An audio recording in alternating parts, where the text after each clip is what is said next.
Guys welcome back to the channel. My name is money minded Mandeep और आज मैं आपको एक और निंजा टेक्निक बताने वाला हूं जिसको यूज करके आप अपने ही मेहनत से कमाए हुए पैसों को खुद ही आग लगा सकते हैं।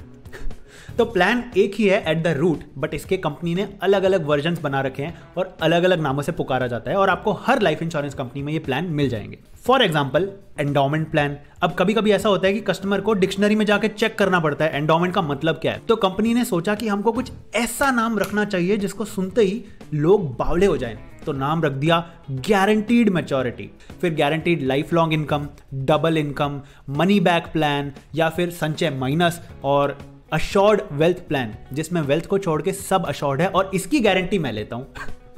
ऑन अ सीरियस नोट, आपको पता है दो ही मेन प्रॉब्लम है इंडिया में। एक तो ये प्लान्स बेचने पर 25% के कमीशन मिलते हैं एजेंट्स को, तो उनके पास बहुत अच्छा मोटिवेशन है ये बेचने का। दैट डजंट मीन वो प्लान आपके लिए सही है। और जो बैंक के रिलेशनशिप मैनेजर्स होते हैं, अगर वो भी ये प्लान नहीं बेच पाते हैं और टारगेट अचीव नहीं कर पाते हैं तो उनको भी मिसट्रीट किया जाता है, उनके इंसेंटिव रोक लिए जाते हैं। ये तो है एक प्रॉब्लम। दूसरी प्रॉब्लम आप लोगों की है। किसी के भी कहने पर, स्पेशली अगर उसने गारंटीड इनकम या डबल इनकम बोल दिया, तो आप अपने मेहनत से कमाए हुए पैसों को कहीं भी लगाने को तैयार हो जाते हैं, which is very irresponsible of you. और ज्यादातर लोग जब ऐसा कर लेते हैं तो वो प्राउड और फील करते हैं, ये सोच के कि मैंने मेरी फैमिली के लिए वो सब कर लिया है जो एक रिस्पॉन्सिबल आदमी या औरत को करना चाहिए। जबकि आप बहुत ही उल्टा सोच रहे हो, आपने कुछ भी नहीं किया है अभी अपनी फैमिली के लिए, अगर आपने कोई ऐसा प्लान ले लिया तो। और ऐसा मत समझो कि मैं सिर्फ आप लोगों की डांट लगा रहा हूं। डांट तो मैं लगा रहा हूं, बट मैं खुद की फैमिली को भी इंक्लूड कर रहा हूं। मेरे पापा के पास भी 2009 से चली आ रही एक एंडोमेंट पॉलिसी है। उस टाइम पे मैं बहुत छोटा था, 9th क्लास में था, और यूट्यूब पे भी कोई इतना फाइनेंशियल अवेयरनेस थी नहीं जितना आज 2020 में है। तो मैं अपने पापा को ब्लेम नहीं करूंगा, बट मैं उस पॉलिसी के कुछ शॉकिंग ट्रुथ आपके साथ शेयर करूंगा।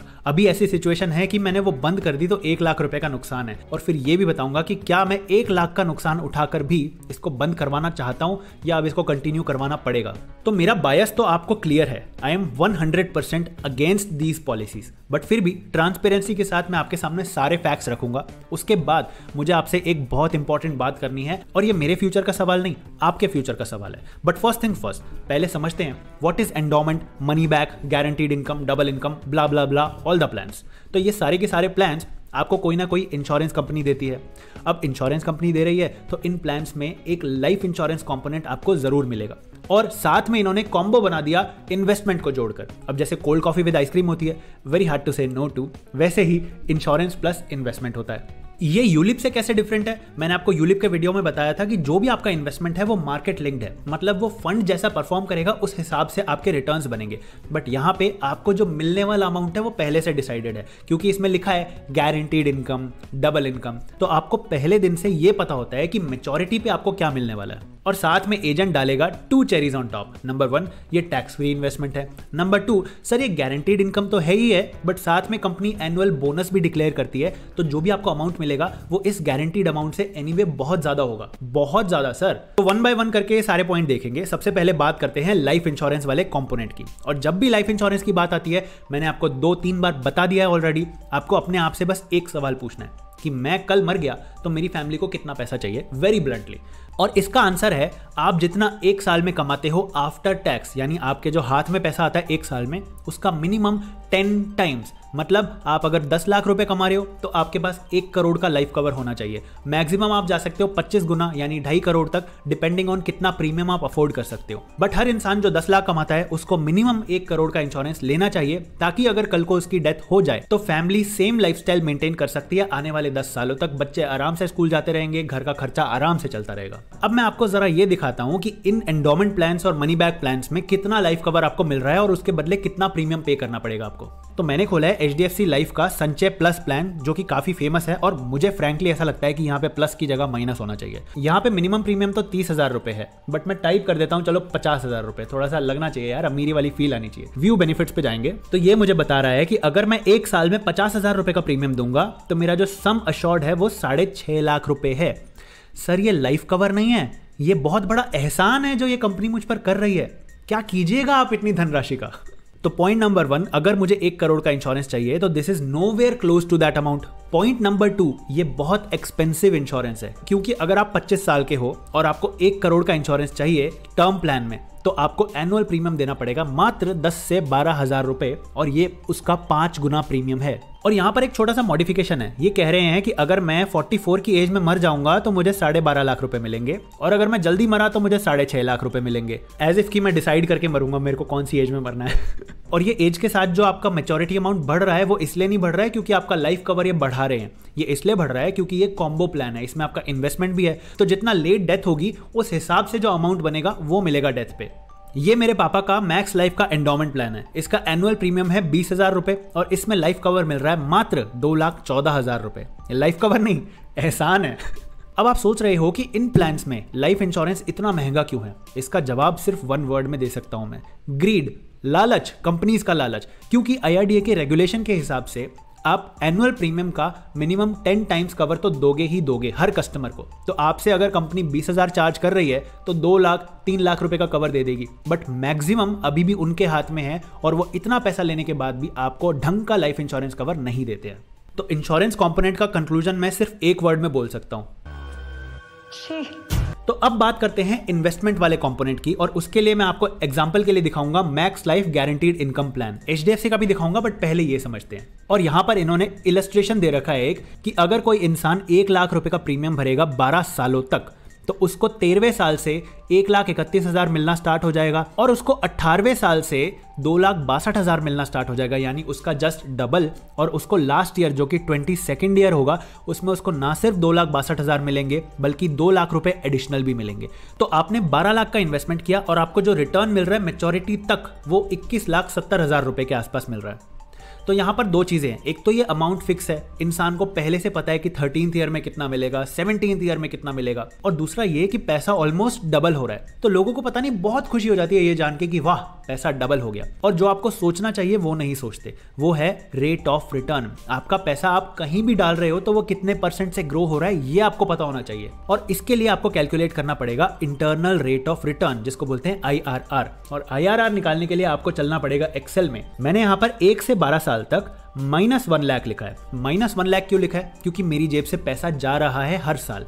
और 13th ईयर में मैंने +1,31,000 लिखा है, और उसके बाद 18th ईयर ऑनवर्ड्स मैंने 2,62,000 लिखा है, एंड लास्ट ईयर जो 22nd ईयर है उसमें 2,62,000 + 2 लाख, जैसा प्लान में बताया वैसा लिख दिया। अब आपको लगाना है एक फॉर्मूला में लिखोगे आप = IRR और पहला सेल और आखिरी सेल डालोगे। पहला सेल है D2 और आखिरी सेल है D23, और जैसे ही आप ये फॉर्मूला एंटर करोगे आपकी आंखें खुल जाएंगी सडनली, क्योंकि आपको पता चल जाएगा कि आपका पैसा इस प्लान में मात्र 5% से ग्रो होगा। तो यार FD बुरी थी क्या? उसमें लॉक इन नहीं होता। इस प्लान में अगर आप बीच में कुछ बंद करवाओगे तो मैं सरेंडर वैल्यू का सच आपको बताऊंगा। ये इन्वेस्टमेंट नहीं है, ये इन्वेस्टमेंट के नाम पे मजाक हो रहा है। चलो एक दूसरा प्लान दिखाता हूं, HDFC का संचय माइनस। संचय माइनस में वैसे 4 ऑप्शन है, guaranteed maturity, guaranteed income, life long income. आप चाहो तो किसी का भी IRR निकाल के देख सकते हो। आई एम श्योर आप इतना तो सीख गए हो। मैं आपको एक प्लान का बताता हूँ, गारंटीड मैच्योरिटी। उस प्लान में आप पहले 10 साल तक प्रीमियम पे करोगे 1 लाख रुपीज। तो मैंने पहले 10 साल तक लिखा है -1 लाख, क्योंकि मेरी जेब से पैसा जा रहा है। उसके बाद 11वें साल से लेकर 19वें साल तक मुझे कुछ नहीं मिल रहा है, तो मैंने यहाँ पर 0 लिख दिया। और 20वें साल में मुझे 22,72,000 रुपए मिलेंगे, तो मैंने यहाँ पर वो लिख दिया। अब मैंने फिर से IRR का फॉर्मूला लगाया और पता चलता है कि ये पैसा मात्र 6% से ग्रो हुआ है। अब मैं आपको मैक्स लाइफ का अश्योर्ड वेल्थ प्लान बताता हूं। अश्योर्ड वेल्थ प्लान में अगर आप पहले 5 साल तक 1-1 लाख रुपए का प्रीमियम दोगे तो आपको 10वें साल में 7,51,000 रुपए मिलेंगे। ये पैसा भी 6% से ग्रो हुआ है। और कुछ प्लान तो ऐसे हैं जो 4.8, 4.9% से भी ग्रो होते हैं। And by the way max life की इस प्लान का नाम है अश्योर्ड वेल्थ प्लान। मतलब वेल्थ का इन्होंने मीनिंग ही ट्रांसफॉर्म कर दिया, 7.5 लाख को वेल्थ बोल दिया। इस लॉजिक के हिसाब से नमस्कार देवियों एंड सज्जनों, मैं अमिताभ बच्चन आपका बहुत बहुत अब समझ आया ना? तो ये बहुत अच्छा इंश्योरेंस प्लान है, ना ही ये बहुत अच्छा इन्वेस्टमेंट प्लान है। अब कुछ लोग बोलेंगे मनदीप तू भी बेवकूफ है यार, ये इन्वेस्टमेंट टैक्स फ्री भी तो है, 80C में डिडक्शन मिल जाएगा और इसके जो रिटर्न्स है वो भी तो टैक्स फ्री हैं। तो पहली बात तो अगर आप चिंदी रिटर्न कमाओगे उस पर भी टैक्स देना पड़ जाए तो फिर यार प्रोडक्ट नहीं बिकेगा ना। और दूसरी बात, इस पर्टिकुलर इन्वेस्टमेंट को हम डेट कैटेगरी में कंसिडर करते हैं, और डेट इन्वेस्टमेंट्स में आपको इंडेक्सेशन का बेनिफिट मिलता है अगर 3 साल से ऊपर होल्ड कर लिया तो। और अगर आपका पैसा इतना पैथेटिक रेट से ग्रो हुआ है कि वो बेचारा इन्फ्लेशन को भी बीट नहीं कर पाया, तो इंडेक्सेशन का बेनिफिट लगाते ही आपका टैक्स पेबल बनता है 0। तो ऐसी इन्वेस्टमेंट जहां पर आपका रेट ऑफ रिटर्न इन्फ्लेशन को भी बीट नहीं कर पा रहा, वहां पे आप एनीवे टैक्स नहीं दोगे। चलो मैं मेरे पापा की पॉलिसी बताता हूं। तो इसका एनुअल प्रीमियम आता है 20,000 रुपए और ये हम पे कर रहे हैं पिछले 10 सालों से, मतलब 2 लाख रुपए प्रीमियम पे कर चुके हैं। और इसको अगर मैं आज बंद करवाता हूं, इसको आज मैं सरेंडर करवाऊंगा, तो मुझे सिर्फ 85,000 रुपीज मिलेंगे, यानी मेरा 1,15,000 रुपए का लॉस हो जाएगा, सिर्फ इसलिए क्योंकि मैंने मैच्योरिटी तक वेट नहीं किया और मुझे मेरे ही पैसे का आधा नुकसान उठाना पड़ रहा है। अभी भी कुछ कसर बाकी रह गई है और कुछ लोग ये बोल सकते हैं कि इस पॉलिसी में बोनस भी तो मिलते हैं। बोनस का मैं आपको काला सच बताता हूं। काला, आपने ले ली 20 साल की पॉलिसी, आपको मान लो 10वें साल में एक बोनस डिक्लेयर हुआ। वो बोनस आप चाहकर भी टच थोड़ी कर सकते हो, आपके बैंक अकाउंट में कोई नहीं भेज रहा है उस बोनस को। वो बोनस आपके पॉलिसी में ही पड़ा रहेगा और वो मिलेगा आपको सीधा 10 साल बाद मैच्योरिटी पे। तो आपको अगर 5-7 हजार रुपए का एक बोनस डिक्लेयर हो भी गया है, वो आप अगले 10 सालों तक टच नहीं कर सकते। अब आप ये सोच रहे हो चलो ठीक है यार 10 सालों तक टच नहीं कर सकते, ये पैसा कहीं इन्वेस्ट हो जाएगा या इस पे भी रिटर्न मिलेगा, वो भी नहीं मिल रहा है। आपको 5,000 का बोनस अगर 10वें साल में डिक्लेयर हुआ है तो वो आपको 20वें साल में मिलेगा, तब भी वो 5,000 रुपए ही मिलेगा। तो वो कितना कम हो चुका होगा इन्फ्लेशन की वजह से, ये भी सोचो। तो आप वेल्थ कमा नहीं रहे हो, आप वेल्थ डिस्ट्रॉय कर रहे हो अपनी ऑन पर्पस। और ऐसी पॉलिसीज में इन्वेस्ट करने के बाद लोगों को गर्व और फील होता है। उनको गर्व इसलिए फील होता है क्योंकि एक तो अपनी फैमिली के लिए उन्होंने लाइफ कवर ले लिया और साथ में उनको लगता है कि वो इन्वेस्टिंग भी कर रहे हैं, तो फैमिली का फ्यूचर सिक्योर कर दिया और उनको बड़ी रिस्पॉन्सिबल जैसा फील आता है। ये जो थॉट है ये आपके माइंड में प्लांट किया जा रहा है ऐसी फोटोज दिखाकर जहां पर एक आदमी है बड़ा खुश है अपनी वाइफ और डॉटर के साथ, और ऐसा बताया जा रहा है आपको कि ऐसे लोगों ने ये पॉलिसी ली है इसीलिए ये जीवन भर खुश रहेंगे। क्या कर रहे हो आप अगर आप ऐसा बिलीव करते हो तो? और YouTube पे जब फ्री की एजुकेशन अवेलेबल है तो you won't have anyone else to blame but yourself, अगर फ्यूचर में आपको ये रियलाइज होता है कि यार अपन ने कुछ नहीं किया अपनी फैमिली के लिए। मैं आपको एग्जैक्ट लॉस बताता हूं। अगर आपको पॉलिसी लेने के 10 साल बाद ये रियलाइज होता है कि हमने गलती कर दी है, 1 लाख रुपए आप ऐसे प्लान्स में इन्वेस्ट करने को तैयार थे, तो मतलब महीने का 8,500 रुपए कुछ आप इन्वेस्ट करने को तैयार है। चलो 8,000 पकड़ते हैं मंथली इन्वेस्टमेंट। मंथली इन्वेस्टमेंट 8,000 रुपए का, रेट ऑफ रिटर्न 12% किसी अच्छे म्यूचुअल फंड से मैं उम्मीद करता हूं। अगर आप डिसएग्री करते हैं 12% से तो 11 कर लो, 10 कर लो, आपका जो मन में आया आप वैसे कैलकुलेट करके देखना। मैं 10 साल का SIP कर रहा हूं। 10 साल में आप 9.5 लाख रुपए के आसपास इन्वेस्ट करोगे और आपको 18.5 लाख रुपए मिल जाएंगे। मतलब 10 साल में आपने अपना पैसा डबल कर लिया। वही डबल पैसा आपको इन प्लान्स में 22 साल 20 साल में मिल रहा है। तो आप अगर ऐसे प्लान्स में 10 साल के लिए भी इन्वेस्टेड हो तो आपका 18.5 लाख का नुकसान तो हो गया। अब मैं क्या करता हूं, इसी 18.5 लाख को यहीं पड़े रहने दूंगा और इन्वेस्ट नहीं करूंगा, बट अगले और 20 साल तक इसको पड़े रहने दूंगा। तो आपका कॉर्पस बन जाएगा ऑलमोस्ट 1,80,00,000 रुपए। आपका टोटल इन्वेस्टमेंट ड्यूरेशन था 30 साल तक, बट उसके शुरुआत के 10 साल में ही आपने इन्वेस्ट किया, 20 साल तो आपने इन्वेस्ट भी नहीं किया, तो भी 1,80,00,000 रुपए बन जाएगा। और अगर आपने किसी एंडोमेंट प्लान में 10 साल तक इन्वेस्ट कर दिया और तब आपको रियलाइज हो रहा है कि यार गलत कर दिया है, तो अब सर आप चाहकर भी इतने बड़े अमाउंट पे नहीं पहुंच पाओगे। क्यों? क्योंकि अब आपके पास नंबर ऑफ ईयर्स कम है और आप जरूरत से ज्यादा इन्वेस्ट नहीं कर सकते क्योंकि घर के खर्चे, बच्चों की पढ़ाई, सब कुछ रहता है। आपने अगर 10 साल खो दिए मतलब आपने करोड़ों खो दिए, क्योंकि टाइम इज मनी। तो क्योंकि टाइम इज मनी इसीलिए मैं पापा की एंडोमेंट पॉलिसी बंद करवा रहा हूं। भले ही उसमें 1,15,000 का नुकसान है, मैं फिर भी बंद करवा रहा हूं। बताओ क्यों? क्योंकि अगर 10 साल तक मैं पैसा इन्वेस्ट करने की अपॉर्चुनिटी खो चुका हूं तो मैं आने वाले 10-15 साल और नहीं खोना चाहता। वो पैसा सही जगह इन्वेस्ट करूंगा तो बहुत ज्यादा बड़ा हो सकता है। 10-15 साल फ्यूचर के अभी भी मेरे हाथ में है। और ये बंद करवाने के बाद मैं पापा के लिए कोई और लाइफ इंश्योरेंस भी नहीं लूंगा, मैं टर्म इंश्योरेंस भी नहीं लूंगा। पूछो क्यों? क्योंकि मैंने आपको बता रखा है बहुत बार, टर्म इंश्योरेंस सिर्फ उस इंसान को चाहिए होता है जिसके ऊपर कोई डिपेंडेंस है, जब वो किसी का पेट पाल रहा है। बट मैं मेरे पेरेंट्स का इकलौता बच्चा हूं और कमाने लग चुका हूं, मतलब कोई डिपेंडेंट ही नहीं है। तो मेरे पेरेंट्स को टर्म इंश्योरेंस की जरूरत नहीं है और जो प्रीमियम टर्म इंश्योरेंस में देते उसको भी इन्वेस्ट करने की अपॉर्चुनिटी है।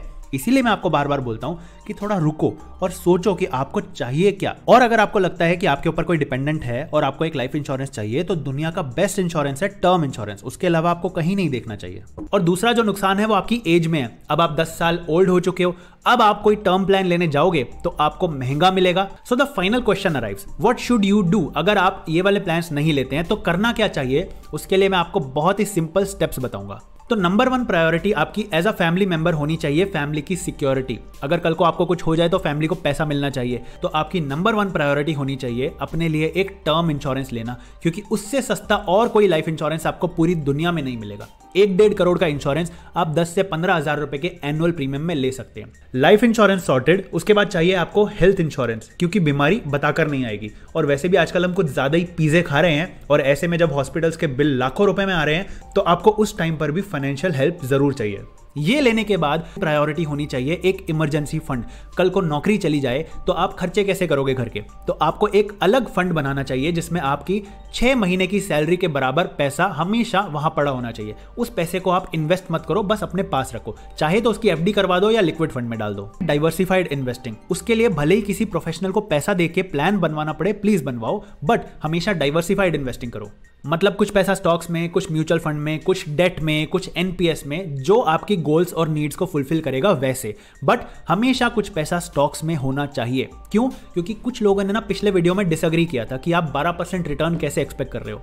मैं कह रहा हूं कि 12 से कम भी आ सकता है, 12 से ज्यादा भी आ सकता है। आपके पास 0% चांस है 20% रिटर्न कमाने का अगर आप इन्वेस्ट ही नहीं करोगे। और आपने अगर डाइवर्सिफाइड इन्वेस्टमेंट किया है तो कल को 12 की जगह 7-8% भी आएगा तो आपको ज्यादा नुकसान नहीं है, क्योंकि आपका पूरा पैसा थोड़ी लगा था वहां पर, आपने बहुत अलग अलग जगह पे इन्वेस्टमेंट किया। तो इसीलिए आपका कुछ पैसा डेफिनेटली स्टॉक्स और म्यूचुअल फंड्स में जाना चाहिए। बट मुझे आपसे एक बहुत जरूरी बात करनी है और अगर आप रुक के सुनोगे तो आई वुड अप्रिशिएट इट। आपके पास कोई एजेंट आता है, वो मोस्ट प्रोबेबली आपका कोई खास दोस्त होता है या फिर आपका कोई रिलेटिव होता है और वो आपको ऐसा प्लान बेचकर जाता है। अब ऐसे में आपको उस पर ब्लाइंडली ट्रस्ट हो जाता है। होना भी चाहिए, वो आपका बहुत खास दोस्त है या रिश्तेदार है, बट सर आपको ये भी समझना चाहिए कि वो उसकी रोजी रोटी है, वो तो प्लान बेचेगा ही। और ऑफन टाइम्स ऐसा भी नहीं है कि वो आपको चूना लगाने ही आया है। सैड रियलिटी ये है कि इस देश में इंश्योरेंस एजेंट बनना चुटकियों का खेल है। 1 घंटे का एग्जाम होता है, आप बिना तैयारी करे जाओ, पास हो जाओगे और यू आर एजेंट नाउ।